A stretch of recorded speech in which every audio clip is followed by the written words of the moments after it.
Merci d'être là pour commencer cet après-midi, pour partager cette table ronde sous l'intitulé L'impasse du monde moderne. Alors finalement, il va y avoir plein d'incidents inattendus dans cette table ronde. Et l'arrivée de James l'illustre, puisqu'il a eu un incident de parcours. Donc vous voyez qu'on est au cœur du sujet sans même le savoir. Donc vous reconnaissez peut-être les auteurs. Il y a James Noël avec Belle Merveille, Emmanuel Brault pour Les Peaux Rouges. Oui, vous pouvez applaudir si vous voulez, parce qu'on a commencé, on peut continuer. Et Olivier Chantrenne pour Un élément perturbateur. Voilà. Et c'est vrai que c'est important de faire le bruit, parce que si on allait jusqu'au bout pour faire plaisir, notamment à Olivier, si on devait vraiment commencer cette table ronde, je vous propose de nous livrer à une expérience assez inédite. Voilà, l'expérience va commencer, c'est maintenant.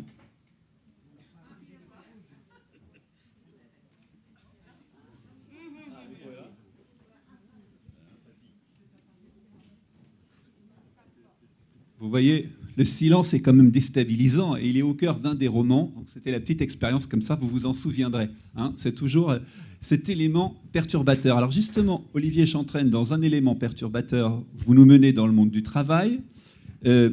Vous, Emmanuel, vous nous menez dans la vie de tous les jours au travers d'un personnage. Et James, vous, c'est encore un autre monde, puisqu'il y a quand même un séisme au point de départ, pas n'importe où, en Haïti. Et puis ensuite, il y a une histoire d'amour avec une bien nommée humanitaire italienne, Amore, mais qu'on peut aussi appeler de façon très directe Amor, ce qui rappelle le côté catastrophique de ce monde en plein séisme. Mais le point de départ de votre inspiration à vous trois messieurs, notamment pour l'élément perturbateur, c'est effectivement de trouver la faille d'un personnage, puisqu'on va le voir, vos personnages ont chacun à leur manière des failles, de trouver la faille du personnage qui va avoir une succession de conséquences inattendues. Oui, en ce qui concerne le narrateur de mon roman, Serge, c'est effectivement le cas. Cet élément perturbateur, pour lui, déjà, c'est l'aphasie, c'est-à-dire une incapacité temporaire de parler, qui est un thème qui a été le déclencheur pour moi de l'écriture du livre. C'est-à-dire, au fond, cette question de se dire, dans un monde de bavardage incessant, de débats, que ce soit télévisé, les chaînes d'information continue, la radio, qu'est-ce qui se passe finalement lorsque subitement on coupe le son ? Qu'est-ce que ça génère en soi en termes d'introspection, d'arrêter de parler, et qu'est-ce que ça peut provoquer chez les autres, ce qui était l'objet de la petite expérience inaugurale. Donc c'était effectivement ce thème que j'avais envie d'évoquer. Et après, l'histoire que j'ai montée, c'est que cette aphasie survient de manière inattendue, de manière incontrôlable, ce qui va déclencher effectivement pas mal de choses. Et le fait que ce soit incontrôlable, qu'il ne puisse pas savoir à quel moment ça va lui arriver, à quel moment ça s'arrête, je trouvais que c'était intéressant, parce qu'on vit en même temps dans des mondes où tout le monde cherche globalement à avoir un contrôle total de sa vie, de son alimentation, de sa forme, de ses relations aux autres, etc. Et cette aphasie est finalement l'élément perturbateur qui échappe à tout contrôle. Mais votre personnage, et d'ailleurs il y a eu un prix, peut-être en raison de cet état de fait, c'est-à-dire qu'il évolue dans le monde du travail. Ce n'est pas une aphasie privative, si j'ose dire, qui se déroule au moment où on est chez soi, même si lui, il vit avec sa sœur, donc ce n'est pas une existence extrêmement variée. Le monde du bureau, le monde du travail, bon, c'est effectivement un élément inspirateur et non pas perturbateur du roman, mais ça veut dire que dans le monde du travail, ou dans vos rencontres, avant même d'avoir eu l'idée de ce roman, vous avez rencontré un Serge Horowitz, puisque c'est le nom du héros. Non, pas forcément. Après, j'ai rencontré beaucoup de gens qui avaient du mal à se sentir à leur place dans le monde du travail, dans les entreprises dans lesquelles ils travaillaient. C'est parfois pas évident, c'est-à-dire que chacun a besoin de gagner un peu d'argent, besoin de vivre, et en même temps, on s'aperçoit aujourd'hui que dans le monde de l'entreprise, il y a une majorité de salariés qui ont le sentiment de ne pas être en adéquation avec leurs valeurs. Et ça crée, à mon avis, c'est une grande source de souffrance au travail. Le fait de se dire, bon, je ne peux pas me permettre de perdre mon job, et en même temps, c'est vraiment pas l'endroit où j'aimerais être, ou le type d'entreprise dont j'aimerais participer à l'enrichissement. Oui, donc il y a cette espèce de dilemme qui est sur les épaules du personnage, qui soit feint une forme d'indifférence face à ce dilemme, soit se pose la question, effectivement, Là, du coup, le blabla ambiant est un peu détérioré. Vous parlez, Olivier, du monde de l'entreprise. Emmanuel aussi, d'une certaine manière. Il y a le monde du travail qui arrive, non pas comme élément premier de la vie de votre personnage, mais comme un de ses environnements phares, puisqu'il vit chez sa mémé, et il travaille, en tout cas au début du roman, dans une société où il s'occupe de bien ranger ce qu'on pourrait appeler des palettes, enfin en tout cas de bien ranger, de bien disposer, et c'est un élément important de son quotidien.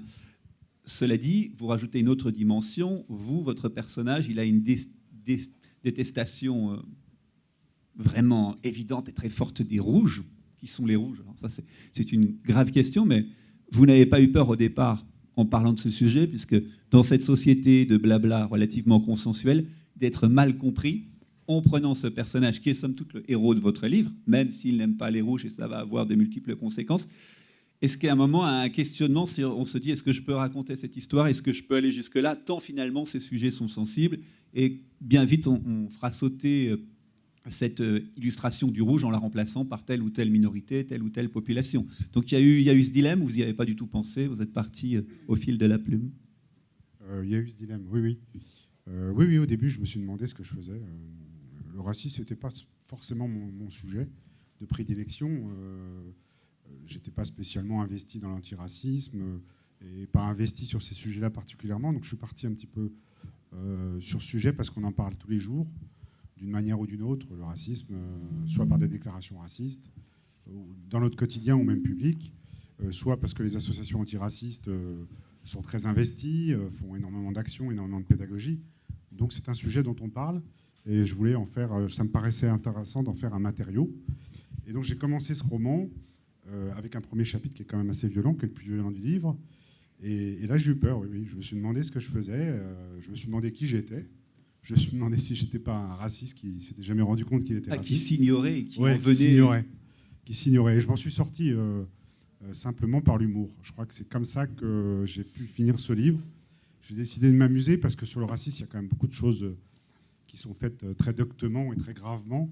Et je me suis dit que c'était pas mal de prendre le masque du bouffon pour essayer de réfléchir à ce sujet. Mais le bouffon prend un masque, mais derrière le masque, il y a quelqu'un qui pleure. Hein. Le bouffon, il rit, mais derrière le masque, il pleure. Il y a beaucoup de douleur aussi. Oui, exactement. Et effectivement, vous le dites, Emmanuel, dans votre livre « Les peaux rouges », ça peut évidemment tromper le lecteur, il pense débarquer chez les Indiens, et puis très vite, il comprend qu'il n'est pas... Oui. J'ai essayé peau verte, ça ne marchait pas du tout, ça faisait martien. Et puis peau mauve non plus, donc il fallait en arriver. Donc peau rouge, voilà, c'était... Voilà. Donc les peaux rouges, c'est les gens qui ont la peau toute rouge, donc c'est pas les Indiens d'Amérique, ni personne d'autre. C'est les peaux rouges. C'est les peaux rouges, et c'est votre autre à vous. Donc chacun a son autre. Hein. Donc, oui, voilà. C'est celui qui est autre. Donc... chacun d'entre vous aura sa réponse. Je sais que j'avais une amie qui était mariée à un Sénégalais. Elle m'a dit, oui, tu parles des Noirs. Et puis, il y en a une autre qui était mariée à quelqu'un qui était d'origine algérienne. Elle m'a dit, non, c'est les Maghrébins, là, tu parles des Maghrébins. Donc, c'était intéressant, justement. C'est-à-dire que chacun a son interprétation des rouges. Moi, j'en ai fait des gens qui n'existaient pas, en tout cas. J'avais aucune idée derrière la tête. Et alors, pour nous mettre dans le vif du sujet, puisque vous parlez de cette entrée en matière de votre roman qui est assez violente, effectivement, ça commence directement. On est seulement à la page 11, donc au début du livre, et ça commence ainsi, notamment « Je m'appelle Amédée Gour et je suis raciste. Aujourd'hui, je ne peux pas le dire, alors je l'écris. Un jour, on aura plus le droit de l'écrire, plus le droit de l'écrire non plus. Alors là, on sera bien. Tant que je peux, j'écris au nom des racistes. C'est des gens comme tout le monde, avec des yeux et des jambes. Ils ne peuvent pas piffrer les rouges. Il y en a, ils n'aiment pas les araignées. Nous, c'est les rouges. C'est pas plus compliqué que ça. On les trouve moches, ils salissent les rues, elles font chier. Les araignées, elles ferment leur gueule au moins. Il faut voir au coin de la rue d'à côté, tous les soirs, ils sont 5 ou 6 sur le banc à l'entrée du square. Ils boivent des bières et ils fument et on est obligé de changer de trottoir parce qu'ils font peur, merde. On a peur chez nous, c'est quoi ce bordel? Comment voulez-vous pas être raciste avec ces mecs qui ressemblent à rien, qui ont l'air de bêtes? J'ai pas vu un seul rouge intelligent, non pas un seul. Je suis sûr que si on fait les tests, ils seront classés plus cons que nous, les doigts dans le nez. Je pense qu'ils sont inférieurs, ils ont toujours perdu contre nous à la guerre, et puis ils ont tous des métiers de merde au bas de l'escabeau. Ils font rien pour monter les barreaux, aucune ambition. Par contre, la bibine, ça y va. Pour ça, il y en a des statistiques. 1/3 des hommes alcooliques. Alors, ils les plaignent, c'est pas de leur faute, blablabla, bla, bla, bla, mais si c'est de leur faute, pourquoi ils ne seraient pas responsables? Moi, je deviens alcoolique, c'est de ma faute parce que j'ai pas leur face merdique. Non, merde, faut pas pousser mémé dans les orties. Il y a des limites, et moi, la limite, c'est eux, avec ou sans orties. Qu'ils se cassent, je peux plus les voir en peinture, du vent, du balai, hasta la vista, baby. Donc voilà, on est complètement rentré dans l'univers. Et comment on en vient à l'appeler? Puisque bon, c'est pas un nom très agréable à porter, Amédée Gour. Ça a quand même demandé une petite réflexion. Non, c'est tout l'inverse. C'est la première chose qui m'est venue. J'ai bâti le personnage à partir de ce prénom et ce nom.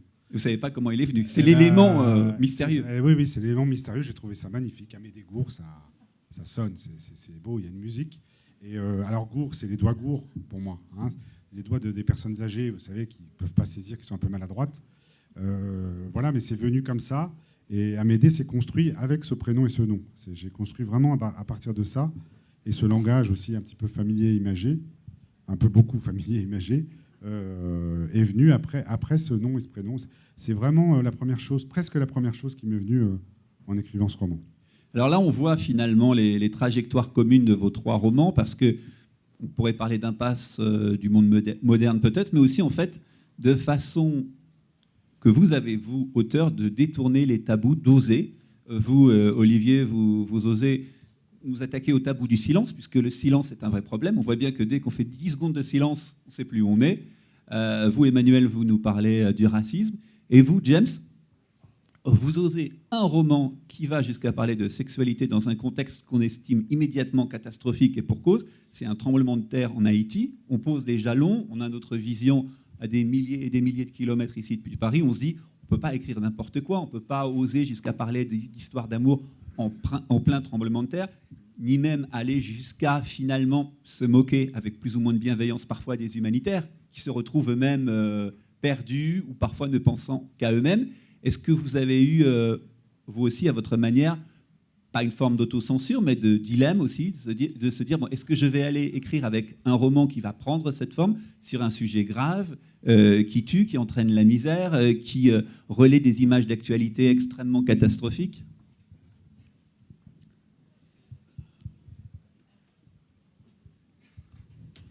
Ça fonctionne, hein, le silence. Oui, ça marche très bien. Au fait, non, en fait, c'est vrai que on fait de la littérature. Et moi, j'ai fait plein de recueils de poèmes avant. Avant, j'étais un poète vivant, je me présentais comme ça.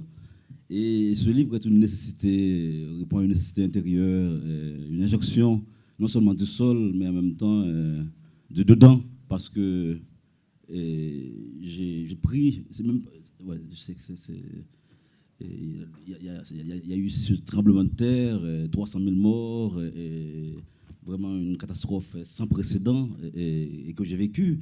Et pour me sortir de ça, pour me sauver, j'ai écrit des livres pour me débarrasser de tout ce qui me pesait et pour finalement être léger. Et je croyais que le problème était réglé.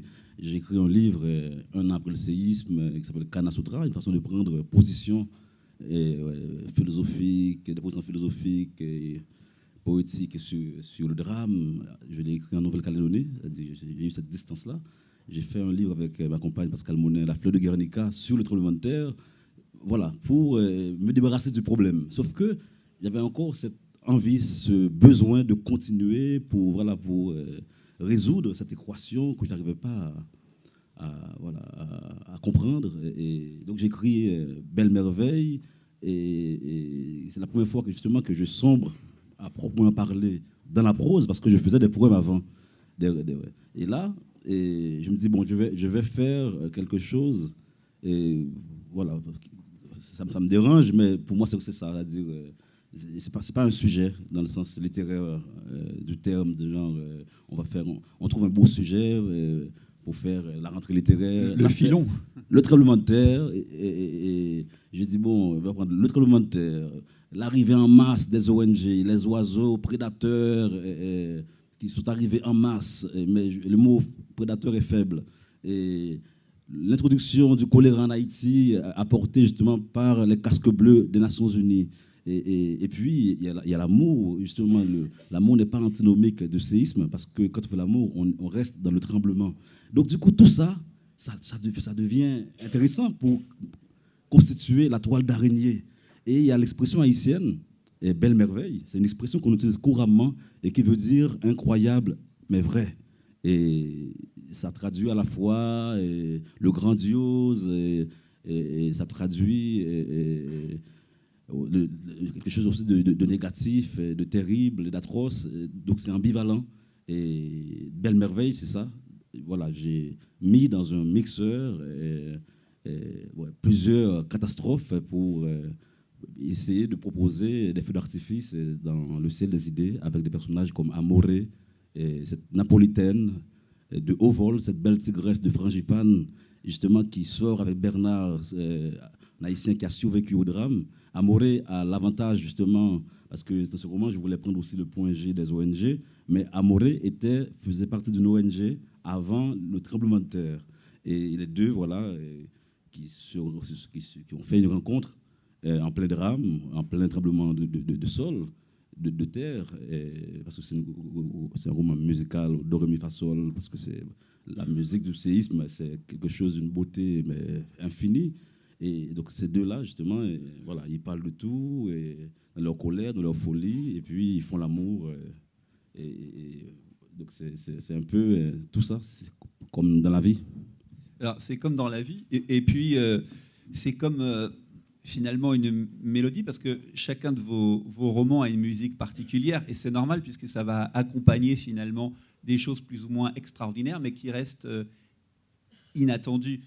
Et justement, Olivier, dans votre roman, il y a aussi une musicalité du récit. Il y a un travail important qui est fait sur les seconds rôles. Si on était dans un film, on parlait de second rôle. Le patron de la structure où travaille Serge Horowitz, votre personnage, sa sœur, l'amant de sa sœur, on va découvrir tout ça au fur et à mesure. Qu'est-ce qui a été le plus difficile? Est-ce que vous lisiez à haute voix? On va écouter dans un instant la façon dont vous écrivez, parce qu'il y a un style, il y a un certain rythme, il y a différents personnages qui ne parlent pas tous pareil, puisque on est dans... votre personnage travaille pour une sorte de cabinet d'audit, en tout cas qui s'occupe de faire des montages financiers, qui va aller jusqu'à dépêcher ses experts dans une entreprise qui est en province, donc avec des gens qui n'auront évidemment pas le même parler que des spécialistes de la finance qui voyagent aux quatre coins du monde, et notamment au Japon. Alors, vous lisiez les textes à haute voix, vous étiez dans cette recherche de la musicalité. Comment vous avez fabriqué tout cet univers, celui de Serge Horowitz, votre héros? Alors, lire à haute voix, non. Après, ce qui est certain, c'est que dans l'écriture, je voulais un roman qui soit très centré sur la psychologie des personnages. Il y a beaucoup de personnages dans ce roman. Moi, je les aime tous. Même les pires, il y en a pas un que je n'aime pas. Donc beaucoup de personnages, beaucoup d'humanité dans chacun des personnages. Et je dirais que techniquement, ce que j'ai fait, c'est que vous remarquerez, pour ceux qui l'ont lu, c'est qu'il y a très peu de description des lieux.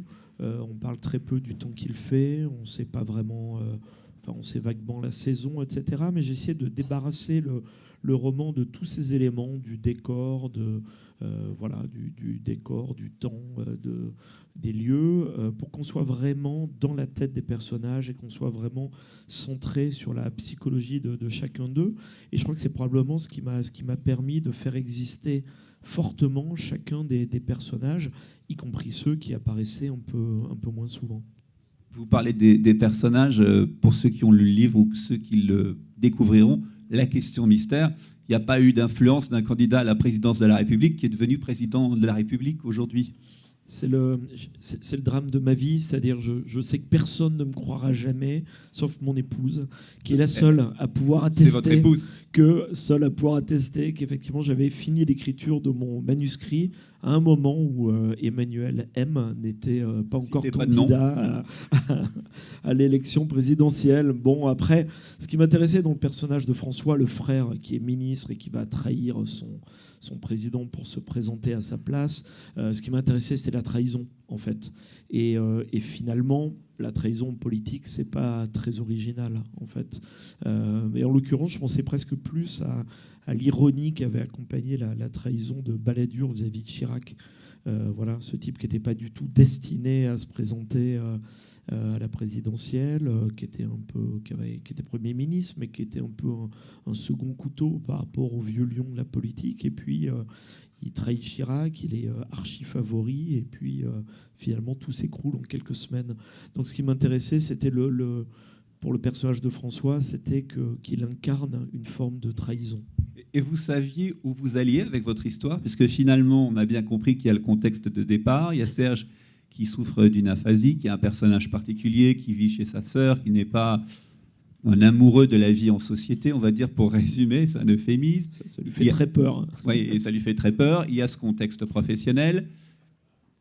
Il y a évidemment une intrigue dont on ne brisera pas le suspense, puisqu'on est là pour ça, pour ne pas le briser. Mais néanmoins, est-ce que ça s'est construit au fur et à mesure, ou est-ce qu'à un moment, parce que ça peut être le risque, dans un roman qui comporte ces éléments perturbateurs, c'est-à-dire qu'ils peuvent emmener vers tous les délires et vers tous les excès, puisqu'on a posé comme point de départ que le personnage parfois ne parlerait pas, vous êtes laissé porter par le délire, ou ça arrivait au fur et à mesure? Comment ça s'est passé, la construction du récit?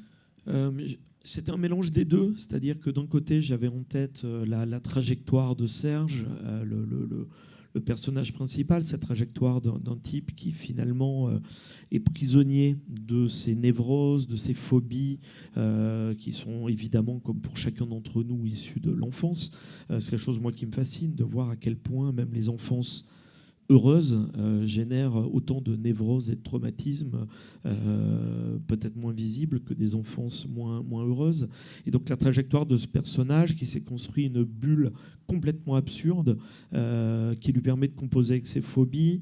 Alors c'est pour ça qu'il vit chez sa sœur, comme ça il a une phobie de l'engagement, donc il vit chez sa sœur. Donc du coup il n'a pas d'appartement, son boulot lui est trouvé par son frère, il est pistonné, donc il n'a pas eu à s'engager. Et évidemment vivre avec une femme représenterait le summum de l'effroi pour lui, donc il a des relations sexuelles assez épisodiques avec sa collègue. Et je voulais cette trajectoire, au fond. Une libraire, lors d'une rencontre organisée chez une libraire, m'a dit « Mais finalement, votre roman, c'est l'histoire d'un passage à l'âge adulte à 44 ans. » Et effectivement, c'est exactement ça. Et donc, cette trajectoire, je l'avais parfaitement en tête. Après, et c'est ce qui est magique dans l'écriture d'un roman, c'est qu'il y a un moment où les personnages vous échappent pour partie. Donc, il y a à chaque fois cette trajectoire que j'avais en tête, mais... pour beaucoup d'événements du livre, c'est les personnages qui m'ont amené dans telle ou telle direction que je n'avais pas forcément prévu au départ. Et c'est assez magique, finalement, ce moment où, au bout d'un certain nombre de pages, les personnages sont pratiquement hors de votre contrôle. J'ai vu que, Emmanuel, vous opiniez du chef. Vous avez lu le livre d'Olivier? Oui. Alors, vous avez détesté, naturellement. Horrible. Ah bah, c'est les mauvais livres, en fait. Ouais. Non, mais c'est exactement ça. Je peux dire quelques mots sur le sien? Ah oui, on espère. Qui veut commencer? Non, mais c'est un beau résumé, le passage à l'âge adulte. Enfin, ça me semble... Et pour faire le parallèle avec Amédée Goud, Notre prochain rendez-vous, c'est à 14h30. Ah, ça, c'est l'élément perturbateur. Vous voyez que... On Ça, c'est Olivier. On n'échappe pas. Amédée essaie de passer à l'âge adulte. Non, la vraie question que ça pose tout ça, c'est qu'effectivement, on a différents personnages. On a donc Bernard, vous avez compris, qui est en Haïti. Je fais un résumé, parce que là, il y a eu tellement d'éléments perturbateurs. Il y a donc Serge, qui, lui, a ses problèmes pour passer à l'âge adulte. Il a une très belle collègue avec qui, effectivement, il peut avoir des rapports sexuels, éventuellement près d'une photocopieuse, parce que l'élément photo... Oui, et toujours à son initiative à elle. Oui. Ça, c'est important. Très belle scène. Ah. Oui, c'est... Ça a été le plus dur à écrire. Non, alors, oui, dur à écrire. Disons que je voulais pas éviter de le faire. Vous voyez, moi, j'ai un peu un mentor en littérature qui est Philippe Dian. Et je me souviens d'une phrase qu'il avait dit il y a peut-être 20 ans, où il disait c'est quand même aberrant en France d'écrire des romans avec des personnages de 40 ans et d'éviter soigneusement toute scène de sexe.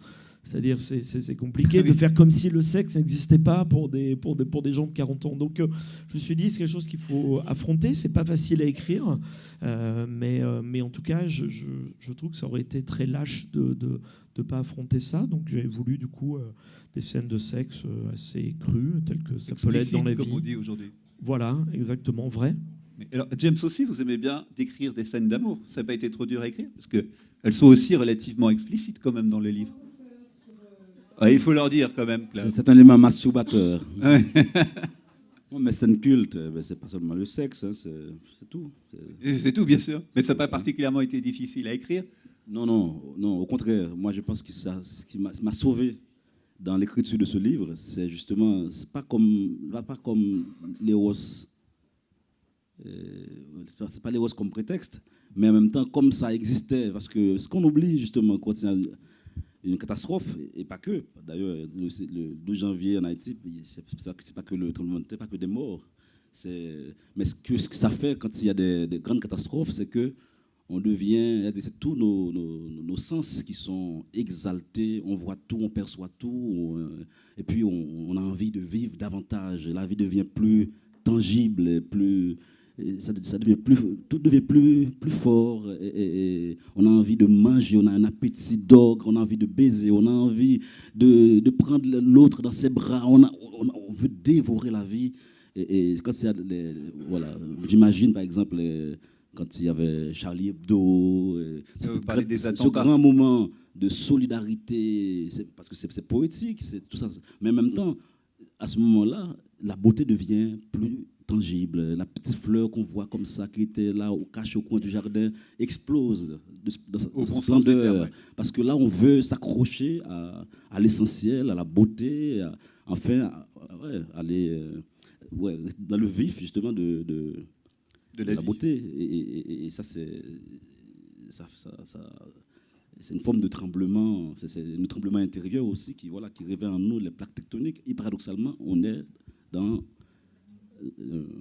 une ambiance de tremblement de terre et de ciel, d'ailleurs. Alors, puisque vous y êtes là maintenant, sur ce moment de tremblement de terre, on va écouter par votre entremise un extrait de votre livre, avec cette construction particulière dans Belle Merveille, puisque le roman est construit par flash, par séquence. Il n'y a pas de chapitre, c'est des moments comme ça, des moments qui reviennent. Les personnages qui sont représentés par ces moments reviennent peu à peu. Et quel moment, justement, vous avez choisi de partager avec nous? Parmi les répliques, les plaques tectoniques, parce que c'est tout ça, quoi.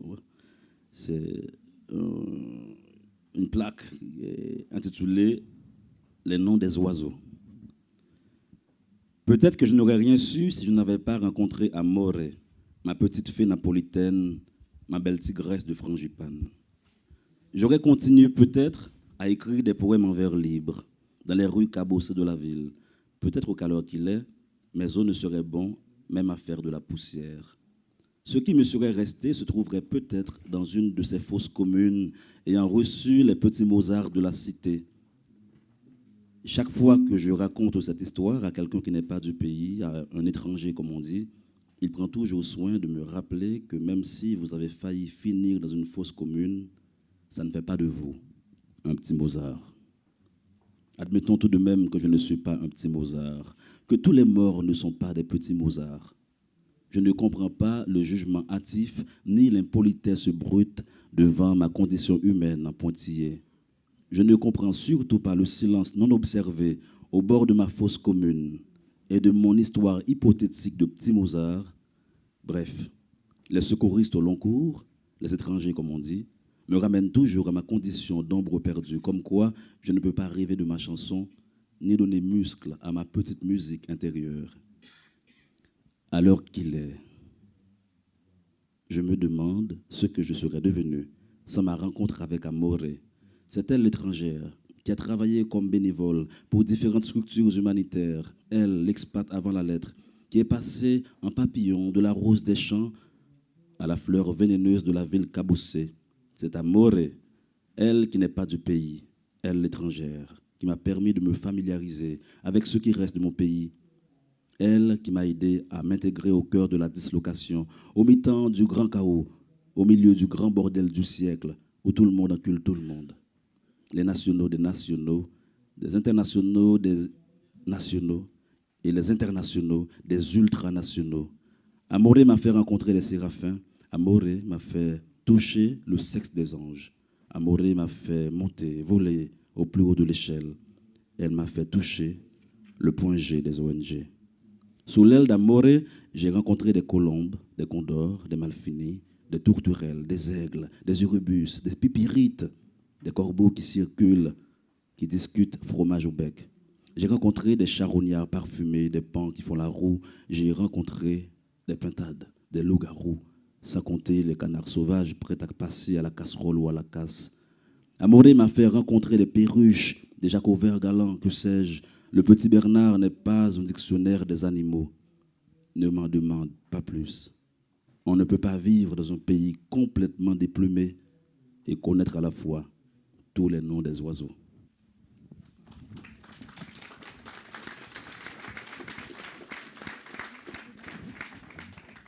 Effectivement, on reconnaît la plume du poète quand vous avez lu James Noël, et on reconnaît ce style. Alors évidemment, avec ces 3 romans, les styles sont extrêmement variés, puisque notre fameux Amédée Gour, lui, ne parle pas du tout pareillement, ça c'est clair, il ne va pas chercher à découvrir le nom des oiseaux, et même quand il rencontre l'amour... On ne va pas chercher midi à n'importe quelle heure. Voilà, exactement. Et c'est très important, ce midi à n'importe quelle heure, parce qu'effectivement, notre ami, entre guillemets, Amédée, a des espèces de tics de langage. Voilà un nouvel extrait, et là, c'est toujours Amédée qui nous parle, et qui dit « J'ai été voir son psychiatre, ça m'a coûté bonbon, 3 séances de 45 minutes pour raconter ma vie. Même pas une conso de payer. Je vais y laisser ma chemise. Je ne sais pas s'ils sont au courant, mais je gagne à peine plus que le SMIC. Je ne comprends rien, je ne dois pas être adapté. Je peux dire haut et fort, j'aime pas les vieux. Mais si j'aime pas les rouges, là, rien ne va plus. Les vœux sont faits. » Vous avez... Alors justement, il y a beaucoup de jeux de mots, il y a beaucoup d'expressions comme ça. Comment vous est venue l'idée de lui... Parce qu'il aurait pu parler de façon populaire sans avoir ces petits troubles de langage, mais il y a souvent des confusions d'expressions. Comment vous est venue l'idée de lui imprimer ce style de langage si particulier à notre ami Amédée? Comme souvent, d'une erreur. J'écrivais et puis je me suis relu et là j'ai découvert bouc émissaire à la place de bouc émissaire. C'est un beau lapsus, hein, c'est travaillé. C'est-à-dire j'étais à la place d'Amédée, j'ai fait cette erreur, j'ai commencé à la corriger, puis je me suis dit que c'était peut-être une piste intéressante. Et j'ai continué sur cette voie-là, et les expressions me sont venues assez naturellement, à tel point que j'ai déjà raconté ça hier, que je me suis mis à faire des erreurs dans la vie réelle, que les gens me regardaient bizarrement parfois. Il a fallu que je me réadapte après. Et la référence suprême donc de Amédée, c'est sa mémé, et c'est notamment cette émission de télévision qui passe vers 18h30 sur France 3, parce qu'on a lu qu'on ne citait pas d'émission. Oui, comment vous savez ça? Vous l'avez déjà entendu? Ouais. Striptease. Oui, ouais. L'émission avec un présentateur. Ouais. Et aux enfants, je disais ça aux enfants, ils ne comprenaient rien, ils croyaient que c'était une émission érotique.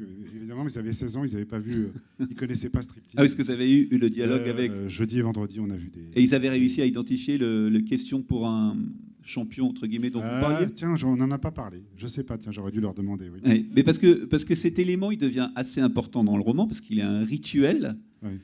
C'est un élément temporel. Donc là, vous n'avez jamais été spectateur de l'émission. Ça vous est venu dans ce que vous imaginez être le spectateur de cette émission jadis présentée par Julien Lepers?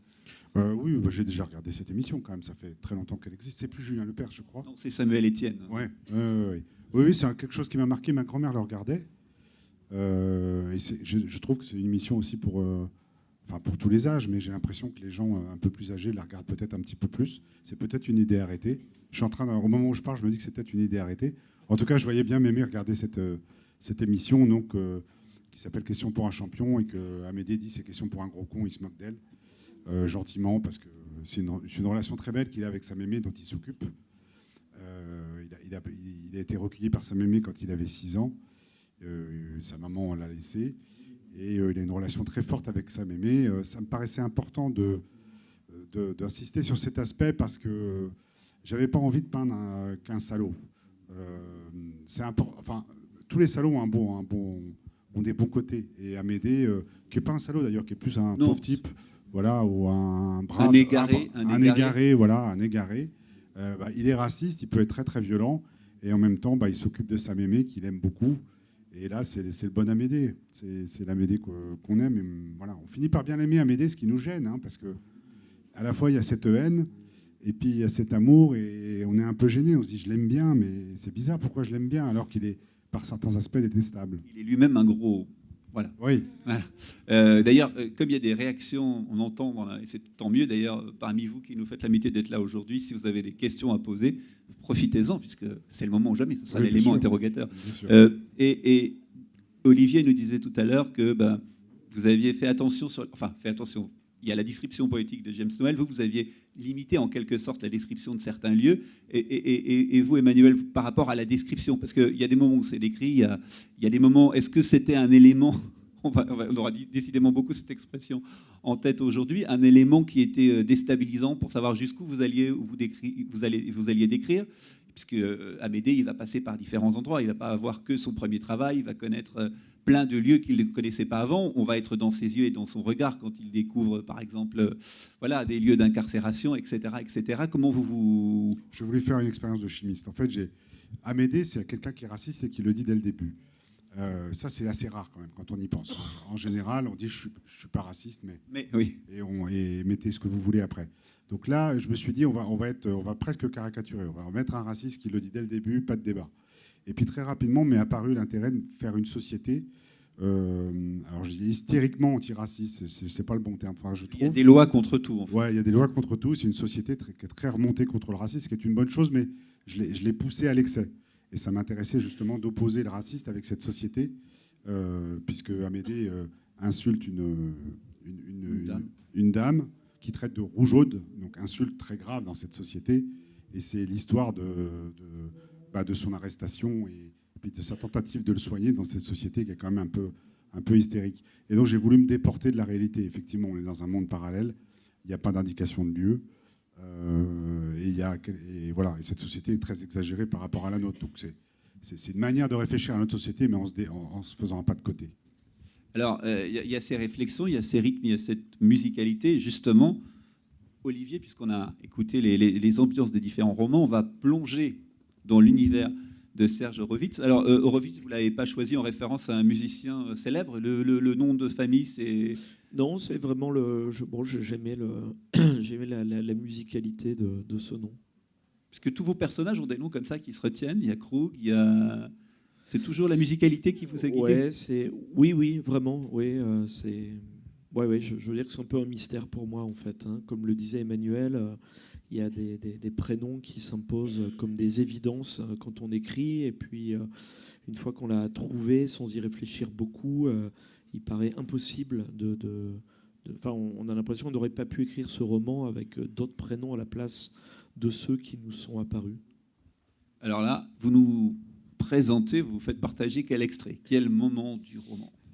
C'est un moment où Serge et Laura... Donc Laura, c'est la ravissante collègue, on l'imagine ravissante.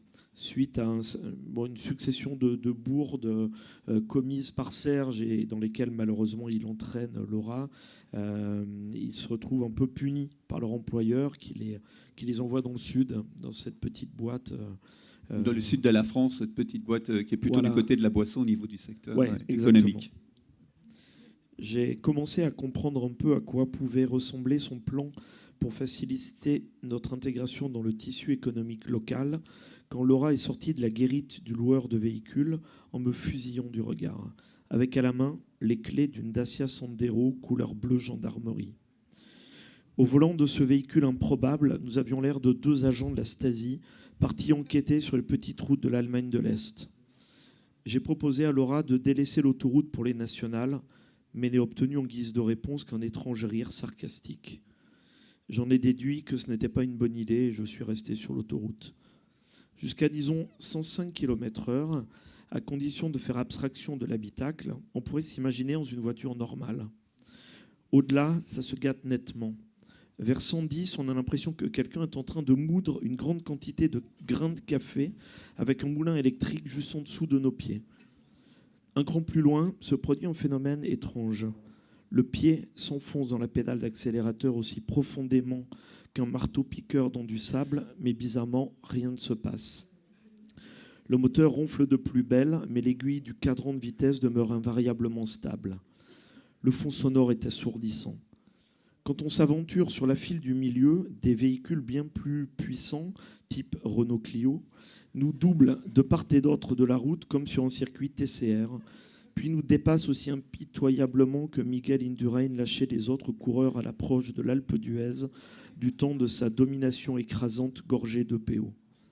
Il faut se rendre à l'évidence, notre place est sur la file de droite, celle des camions bourrés de tomates espagnoles alourdies de pesticides en tout genre, celle des vieux conducteurs, parés de leurs autocollants « on n'est pas pressé, on est retraité », celle des traînes savates, des laissés-pour-compte de l'industrie automobile, la file de ceux qui croient encore qu'Elon Musk est une marque de parfum pour hommes. Le sentiment de déclassement vous frappe de plein fouet lorsque vous roulez sur autoroute en Dacia Sandero. Vous pouvez continuer Oui. un peu, on prend encore un peu de la Dacia là. On n'est pas pressé, on est retraité, ça va être le slogan. Il paraît que les heureux possesseurs de ce modèle se rassemblent épisodiquement pour de grands pique-niques communautaires. J'imagine que ceux qui habitent à plus de 200 km du point de rassemblement partent la veille. Je les vois d'ici, leur véhicule à l'arrêt, sagement rangé en épi, au milieu d'une grande plaine avec un peu de soleil, se livrer courageusement de grandes envolées sur la rationalité de leur choix et s'auto-persuader de la grandeur de leur rapport à la voiture. Ce sont peut-être eux qui ont raison après tout. C'est juste que Laura et moi n'étions pas habitués à cela.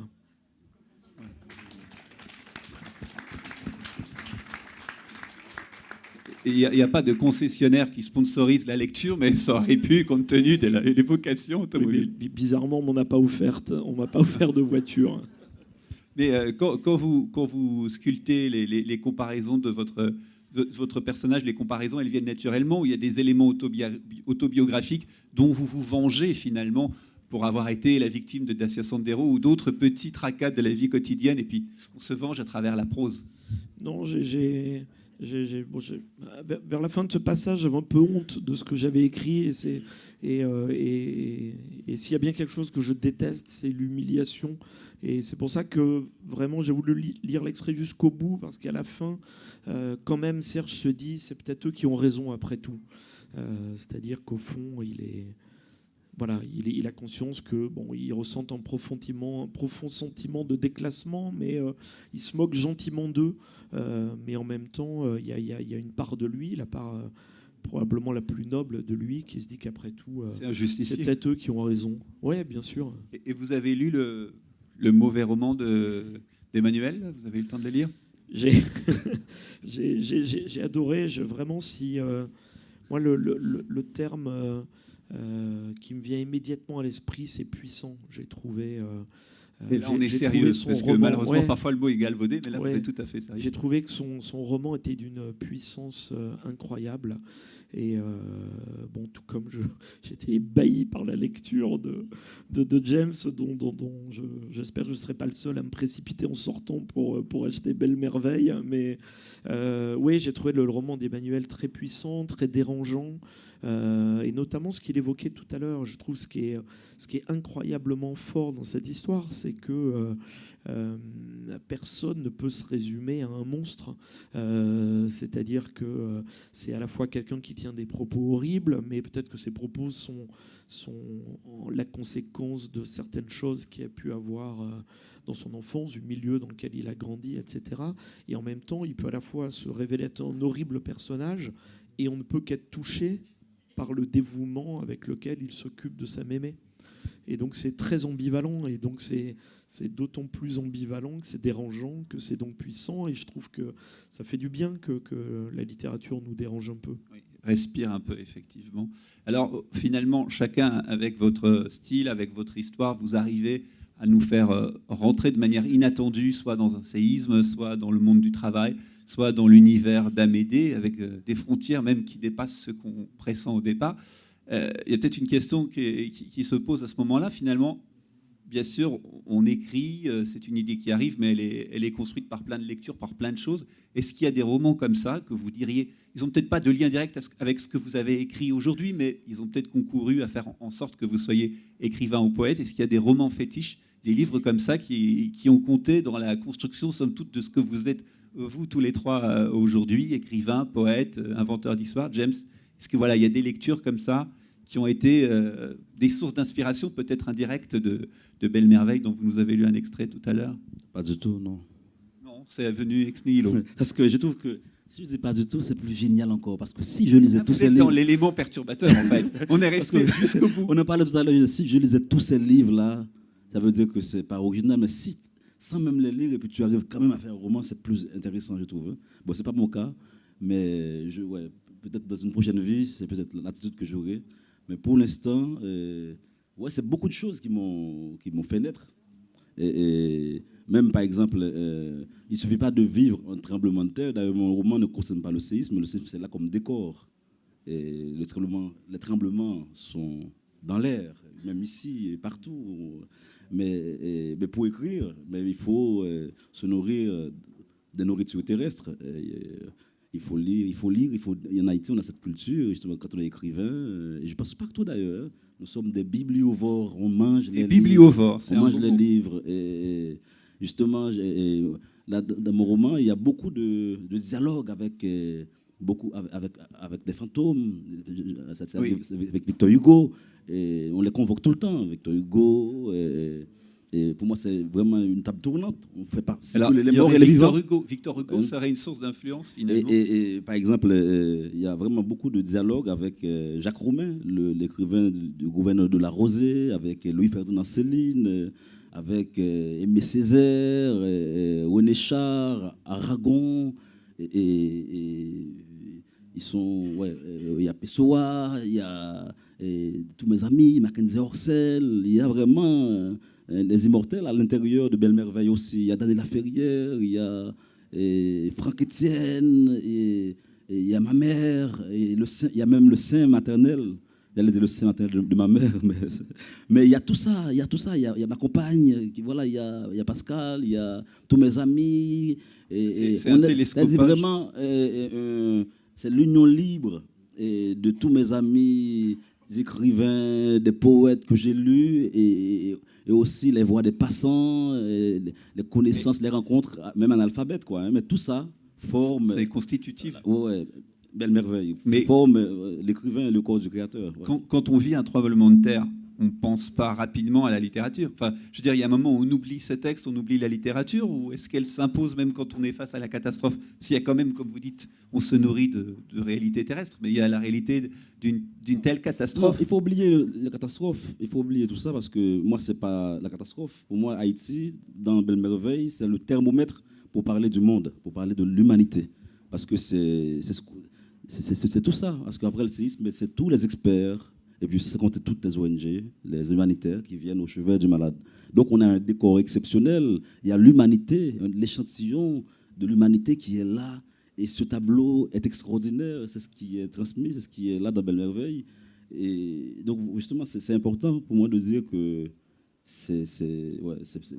vraiment, le tremblement de terre, c'est un décor, mais en C'est même presque temps, un prétexte. Moi, par exemple, je suis poète. Pour moi, le poète, c'est pas quelqu'un qui a un sujet. Il n'a pas de sujet. Le mec, il est là. Et il veut tout dire. Il veut tout dire. C'est-à-dire, jamais une erreur. La terre est bleue comme une orange. Et Paul Éluard. Voilà. Il veut tout dire. Moi, Belle Merveille, c'est papillon. Pour moi, c'est ça mon roman. Après, il fallait développer pour convaincre les éditeurs. Donc, j'ai écrit 200 pages pour convaincre les éditeurs. Mais pour Sinon, moi, vous seriez arrêté. pour moi, mon roman, c'est Papillon. Parce que ce sont les initiales de Port-au-Prince, la ville, personnage dans le roman. Et Port-au-Prince, c'est-à-dire quand tu vas à Port-au-Prince, le billet d'avion qu'on prend, c'est PAP. Donc, Papillon. C'est-à-dire, en même temps, pour parler d'une ville qui s'est envolée, comme un papillon, Port-au-Prince. Et en même temps, comme Bruce Mandel du papillon. Et pour moi, ça dit tout. C'est tout mon roman. Sauf que, bon, là encore, il fallait développer. Voilà, Vous étiez obligé, pour des raisons matérielles, de... On n'édite pas un livre de 2 lignes, c'est vrai que ça ne s'est pas encore fait. Et après, pour le débat. Donc voilà, si vous voyez un papillon là arriver dans la salle, ce n'est pas un hasard. Ce sera une habile mise en scène des organisateurs du festival. Il y a une autre question aussi qu'on peut se poser, là, puisque vous avez lu les romans. Olivier, vous préfériez vous réincarner en Amédée Gour ou en Serge Horowitz? D'accord. Pareil pour vous, Emmanuel, puisque c'est l'élément perturbateur, on va aller jusqu'au bout. Alors c'est d'autant plus, difficile pour moi de répondre à cette question que, en tant que fervent bouddhiste, je crois totalement à la réincarnation. Et, Là, vous êtes sérieux? On ne sait pas, parce qu'on ne sait non, plus. je suis sérieux. Ah, d'accord. Je suis sérieux. Et donc la réincarnation pour un bouddhiste, c'est une forme d'échec, puisque le but de la progression vers la voie de l'éveil, c'est d'atteindre l'éveil, qui met fin au cycle des réincarnations. Bon, il me faudra à peu près encore 3000 vies, hein, mais voilà, je fais de mon mieux, mais je ne verrai pas forcément comme un grand progrès de me réincarner en Amédée, si j'ose dire. Et vous, Moi, sans Emmanuel? hésiter, Serge Horowitz, parce que... D'abord parce qu'il a une belle collègue, il a Laura. Exactement, il y a des scènes torrides avec Laura, et rien que pour ça, Serge Horowitz. Vous avez fini d'écrire ce livre il y a quelque temps déjà. D'abord, est-ce que les personnages, d'ailleurs, pour vous trois, ils continuent de vous embêter? Est-ce que Serge vient vous parler, ou François, ou d'autres, ils viennent régulièrement vous titiller dans vos voix intérieures? Oui, pour ce qui me concerne, oui, c'est vrai que c'est un personnage qui continue de m'accompagner. Je peux pas jurer que je ne donnerai pas un jour une suite à ce roman, mais il se trouve que sur le deuxième roman que je suis en train de terminer, le personnage principal s'appelle toujours Serge, même si c'est pas le même. Donc je crois que j'en ai pas fini avec les Serges. Surtout que ta fin est très ouverte. Oui. On va pas la dire. Mais... Ou pas, on va rajouter ou pas. C'est toujours le mot qu'il faut dire pour. Et alors, vous, Olivier, il continue à vous. Emmanuel, pardon. C'est la réincarnation qui m'a. Oui, il m'a perturbé à m'aider quand même, parce que quand j'étais dans le personnage, je me demandais qui j'étais. Hein. Parce que j'ai exploré la haine d'un personnage, mais c'est aussi toujours une exploration de sa propre haine. Donc, vous jouez un peu avec le feu. Donc, ça m'arrivait, même au moment où j'écrivais le roman, et quand j'avais mes autres en face de chez moi qui arrivaient, qui passaient devant moi, je me demandais comment Amédée aurait réagi, tiens, à tel ou tel personnage. Il se trouve en plus que j'habite un quartier à Paris, qui est Jaurès-Stalingrad, où vous avez... de la diversité, comme on dit aujourd'hui. Et puis tous les migrants sous leur tente, Ouais. c'est bouleversant. C'est des gamins de 18-20 ans qui attendent toute la journée. Donc je me demandais à chaque fois ce qu'aurait dit Amédée. C'est assez perturbant. Là, le livre est sorti en août dernier, donc Amédée commence à me lâcher peu à peu, et je crois que c'est une bonne chose. Voilà, donc il s'en va peu à peu. Et vous, Bernard, il continue à vous parler? Je veux dire, le personnage de votre roman, il continue? Il y a les voix intérieures des personnages qui continuent à vivre? À parler à qui? À moi? À vous, oui, à vous. Non. Non, une fois que le roman s'est éteint, c'est Non, fini. j'ai pas Vous ça. ne pensez pas à mort, à la belle italienne qui rencontre? Non. Vous avez réussi à partir?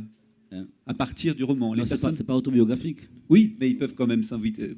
Dans l'imagination du poète, non, ils sont... Non, je l'ai écrit pour me débarrasser de tout ça, et puis comment dire, pour exister, pour m'exciter et exciter. Donc, ça veut dire que c'est une invitation à la lecture. Une dernière... Non. Si, c'est une invitation à la lecture auprès Non, des non, lecteurs. non. Non, même pas. Donc, à observer les papillons, alors. Peut-être. Voilà. Et un dernier mot sur les retours des lecteurs que vous avez eus. Vous avez été surpris, puisque... Qu'est-ce que vous disent les lecteurs quand ils ont lu à mon bureau, je connais un Serge Horowitz, ou je connais Amédée Gour? Qu'est-ce qu'ils vous disent? Non, mais j'ai eu la chance d'avoir des retours plutôt très chaleureux, très positifs. Après, ce qui m'a vraiment beaucoup plu dans les retours que j'ai eus sur mon roman, c'est que chacun, avec son histoire personnelle, il voit un peu une chose différente. Et je trouve que c'est ce qui est magnifique avec la littérature. En l'occurrence, sur l'élément perturbateur, certains ont plutôt été touchés par cette famille dysfonctionnelle et par les relations qui s'opèrent entre les deux frères et la sœur. D'autres ont été touchés plus personnellement par cette description un peu lucide de l'absurdité du monde de l'entreprise. D'autres ont plus accroché sur l'espèce d'intrigue politico-financière qu'il y a en toile de fond.